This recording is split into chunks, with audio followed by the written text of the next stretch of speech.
Hello, good evening everyone. So guys, तपाईँले देख्न सक्नुहुन्छ यो हाम्रो सेकेन्ड फ्लोरको आज सन्डेको कारणले आज हामी यहाँ पनि अब प्रपरली हामी सेटअप रेडी भएका छौँ। सो गाइस तपाईँले देख्न सक्नुहुन्छ यहाँ 12 जनाको सिटिङ छ है गाइस, तपाईँले देखाइरहेको छु 12 जनाको सिटिङ यहाँ छ हैन।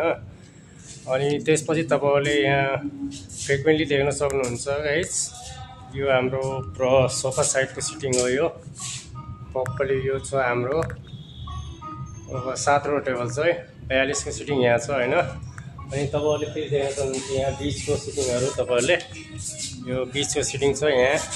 टोटल हाम्रो 70-80 कभरको रेस्टुरेन्ट हो यो। तो राम्रो हाम्रो रिस्पोन्स हुन्छ यहाँ, किनभने हैन तपाईहरुले यहाँबाट बाहिरको भ्यूजहरु पनि देख्न सक्नुहुन्छ। लाइटिङहरु तपाईहरुले प्रपरली देखिरहनुको भएको छ, एकदम यो चेन्जेस लाइटको यो ब्लक चेन्ज हुन्छ है गाइस, तपाईले देख्न सक्नुहुन्छ। यो हेर्नु बाहिरको भ्यूज, यहाँबाट तपाईले यो टेबलमा बस्नु हो भने यहाँबाट बाहिरको पनि भ्यूज तपाईहरुले देख्न सक्नुहुन्छ। सो गाइस यो हाम्रो रेस्टुरेन्ट हो। कहिले तपाईहरुले आसपास हुनुहुन्छ भने तपाईहरुले राजनगर एक्सटेन्सनमा भिजिट गर्नुस्। यहाँको खानाको साथसाथमा तपाईहरुले यहाँको एकदमै राम्रो सर्भिस हुन्छ कि यहाँको प्रपरली हर चीज तपाईको प्रपर हुन्छ।